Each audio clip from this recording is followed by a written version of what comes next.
Hello, my name is Jamie Googan and I am the co-founder of a campaign in Ireland called Stuttering Awareness Mental Wellbeing.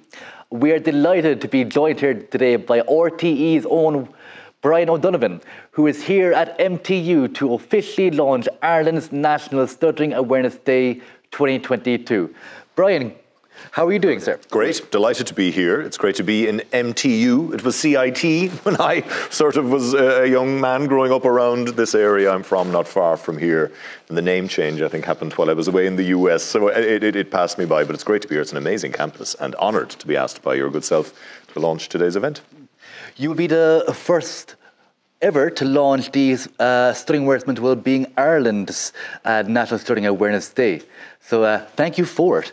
During your time in America, you often covered Joe Biden, and you will often see a link with Joe Biden and his stutter.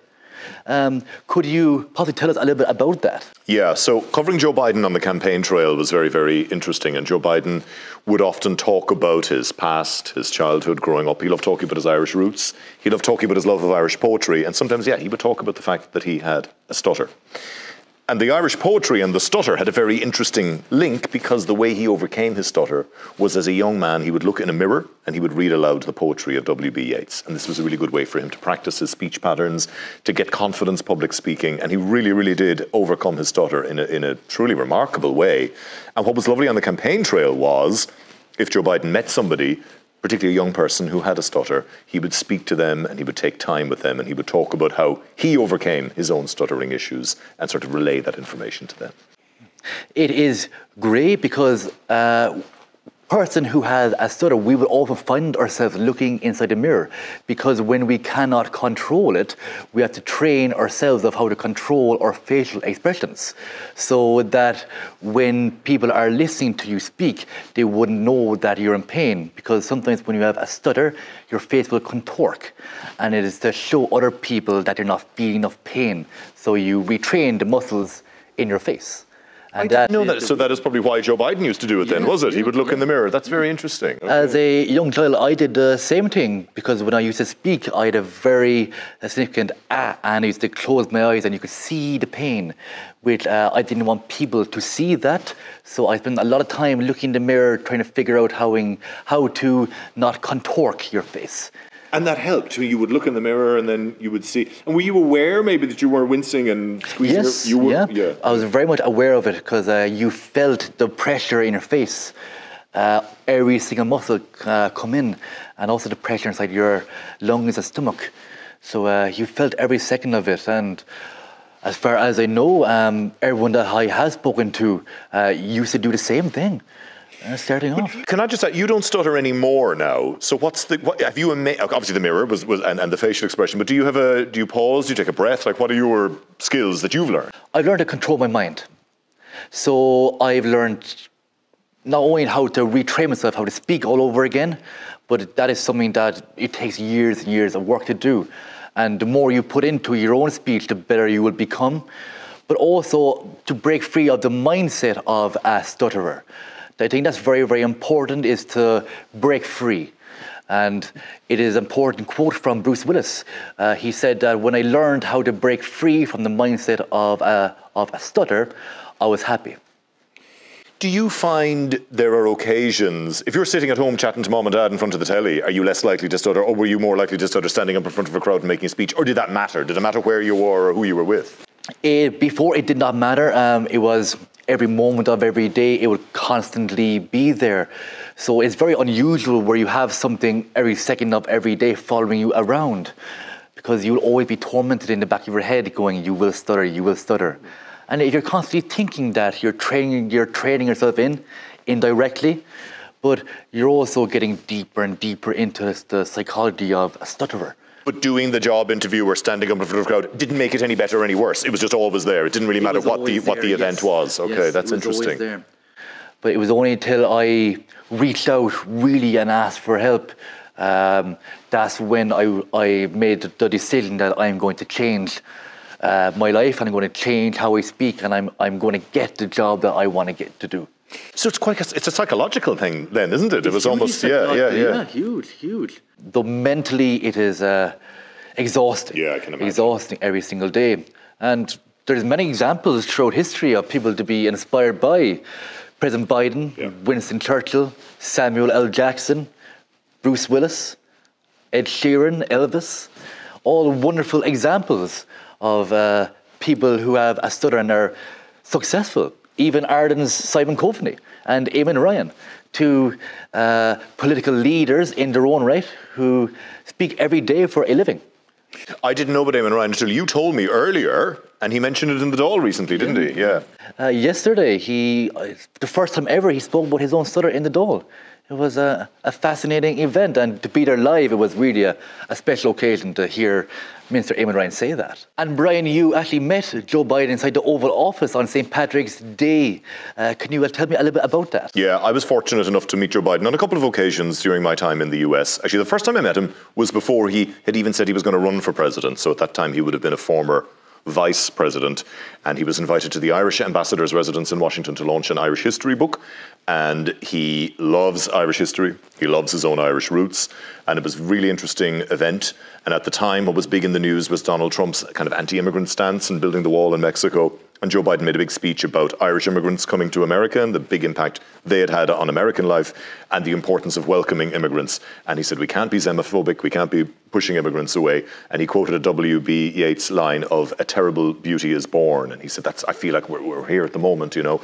And when that event ended, I was lucky enough to go up and have a quick interview with him. And I said, how do I get his attention? I said, what better way to get Joe Biden's attention than with a bit of Irish poetry? And I said, you quoted Yeats there, "A terrible beauty is born." And he stopped and he turned and he answered the question, spoke about how that. And then at the time, he hadn't announced he was running for president, but everybody expected that he would. But he hadn't announced it yet. So I pushed him, will you be announcing? Oh, we'll see. You know, he wouldn't give me an answer. It was only a few weeks later he did formally announce his run. I got to interview him again then. He was president-elect, so it was a few days after the election, and he was leaving his offices in Wilmington, Delaware, and he was getting ready to move to Washington in the following weeks to take up the presidency. He had already won at that stage. And again, I tried the Irish, question from Ireland, and he wasn't going to, but he heard Ireland and he came over. So, as a journalist, that was helpful to me to have a president who was so interested in Ireland that you could use that to sort of get the attention and to get him to come. And then the Oval Office. So that was St. Patrick's Day. I guess it was St. Patrick's Day 2020. So he would have been, no, I beg your pardon, 2021. So we were still kind of under COVID restrictions. So Micheál Martin couldn't come over. He had to do it from Ireland remotely.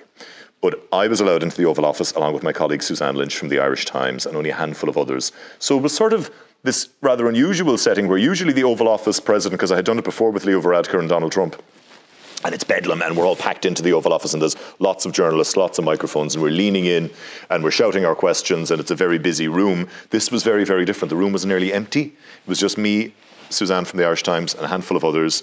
And then it was Joe Biden here, obviously in person, and then Micheál Martin on a screen back in Dublin. But there was still a kind of an intimacy and a warmth there. He kind of leaned in and they were speaking in an as natural a way as you can in that COVID world of someone on a screen and someone in real life. And yeah, a feeling of closeness, I guess, that we were in the room together. And I mentioned earlier as well, politically and electorally, and, he has his critics, Joe Biden. There are many who say, he should be doing a better job. There's many who don't like his policies. But I think most would agree he's a warm, compassionate man. He has empathy. He had a lot of tragedy in his own life. He had a lot of personal struggles in his own life. And he takes that in the campaign trail when he meets people. And particularly if he meets people who have a stutter, and he will talk to them about it and his own methods of overcoming that.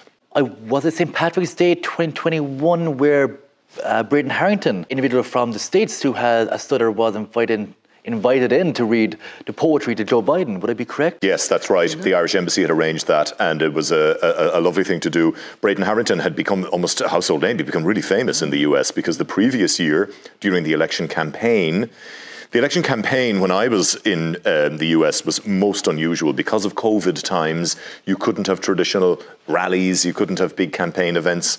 And then they have the conventions over there. The Republican Party has the convention, the Democrats have the convention, and that's where you anoint the candidate. Balloons fall from the ceiling, cheering crowds, all that. None of that could happen because of COVID. So instead, what you had were these kind of virtual campaign rallies where people recorded video messages and a virtual convention. And at the Democratic convention, this young man, Braden Harrington, only 13 years old, from New Hampshire, he had recorded a little video message for Joe Biden that played out at the TV event for the convention, in which he began, and we didn't really know where he was going, young man, and he said, Joe Biden and I think he said something like, we're members of the same club. And he said, we both have the stutter. And he spoke about how Joe Biden had reached out to him and they had a conversation about overcoming the stutter and about the methods that they use. And he just came across as this very nice, warm individual. And yeah, the Irish Embassy then arranged a nice thing for Joe Biden whereby they got him to read some of the poetry that Joe Biden loves so much. Fascinating. There is a video online, you might have seen it. Joe Biden was doing a town hall. After the town hall, there was a 13-year-old girl who waited at the side of the road with a sign to Joe Biden saying, "Joe, I have a stutter, please talk to me." Oh, wow, okay. He made his whole team stop while he got out and spoke to that young girl for 10 minutes.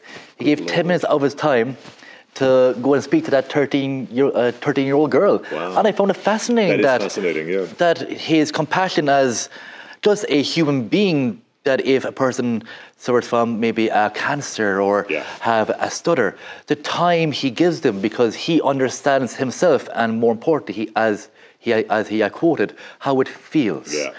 And I think once you have that feeling inside you, you are far more compassionate and you're able to provide empathy to others. And he can certainly do that. Yeah. You might know about Anderson Cooper's interview, where this whole campaign started off.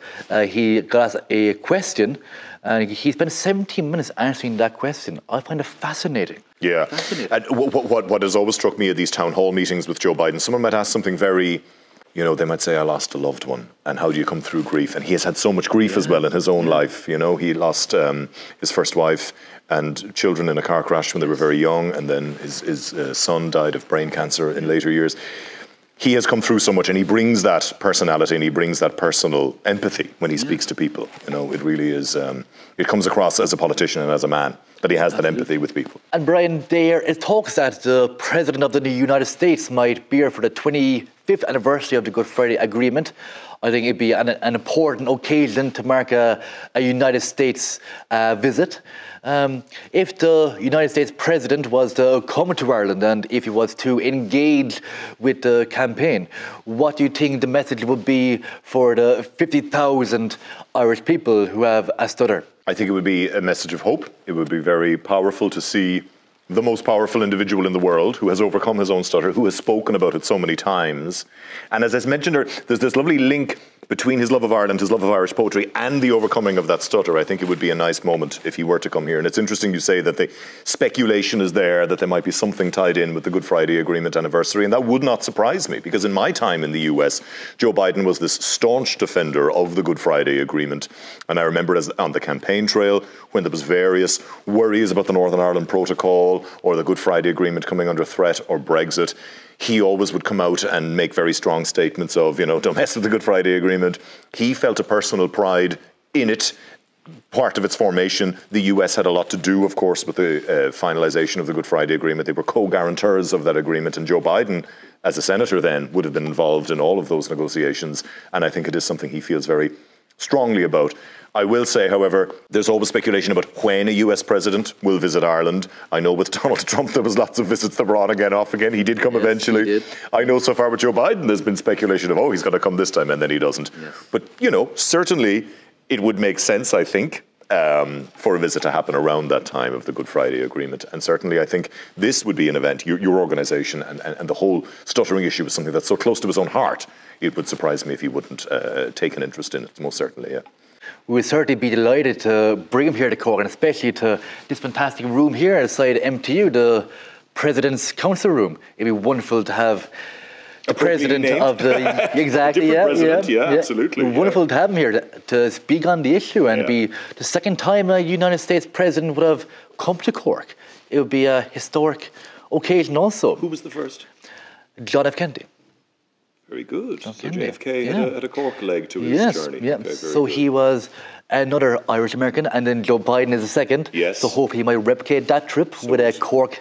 It would come full circle. Yeah. Yes. And maybe, Jamie, talk us through. You first made contact with me. I think Joe Biden probably wasn't long president, actually. He was probably president-elect even, yes. And I remember we had a Zoom call and you were looking for advice from me about the steps you should take to, at the very least, get his attention. Now, I think you've done that. I mean, maybe talk us through. You've gotten some big-name people, ambassadors, senior White House people. You've gotten a lot of people on board, have you not, in your campaign? So with the help of a lot of individuals, from yourself to everyone here at MTU, we've gained the support of Cork. We've joined a city and county together in creating hope for people. And we had to gain the support of the mayors, the presidents of both UCC and MTU before we could move on further. And it was only through networking and constant networking did we get to meet individuals like John McCarthy, who is Joe Biden's senior advisor.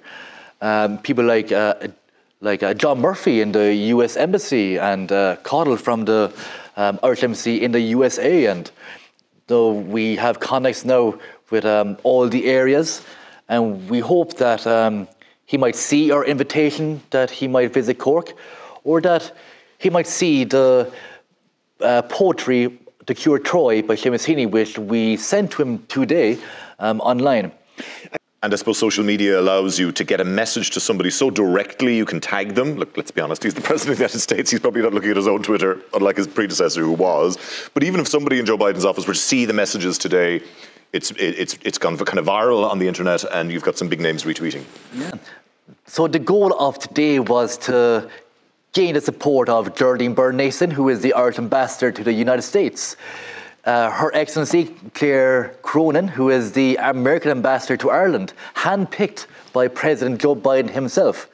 And just 1 hour ago, Claire Cronin herself retweeted the video message, the poem, The Cure Troy, and has also recited that very important message to make hope and history rhyme, which is the same message that President Joe Biden used to have for his president-elect campaign, where in a pantheon of president's favourite poets, Seamus Heaney always stood far above all others.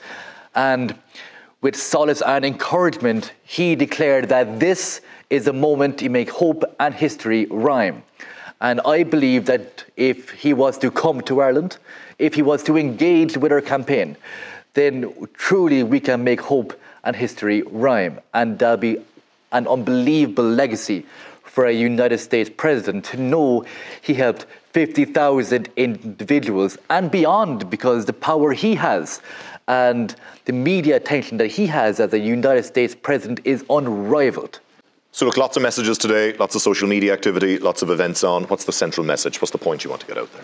The key message here is that there is hope out there. I will tell my story to anybody if it will help them. But it is important for that 6-year-old, that 7-year-old, that 8 or 9-year-old to know that there is light at the end of the tunnel, that there are people that are willing to help you. And if anyone wants to contact me, I'll give you my private phone number. You can call me. We will work with you, and we will get you to a better verbal future. Jamie, you've spoken about Joe Biden and quoting Seamus Heaney, quoting W.B. Yeats. Is there anything throughout your own struggles coming over your own stuttering issues, any inspiration or quotes that you drew from? There was certainly a quote from Nelson Mandela. He said, "There is no passion to be found playing small and living a life less than the one you're capable of living." And with this campaign, our ambition is to meet a United States president. Can't aim much bigger than that. Not very many people get to meet their heroes, and we're certainly working to meet ours. So we hope the United States president at some time will have time to support our efforts, and hopefully we'll get him here to this fantastic building here at MTU. On a personal note, Brian, I think you're Ireland's best public speaker, hands down. You make me blush. Hands down. And Thank you. No, I will always be working on my speech. And if I can become 10% as good as you, I'll be very, very happy. You're already 110% better. You're a very impressive man. You have come so far. And thanks again for getting me involved. Thank you very much, Brian, for your help.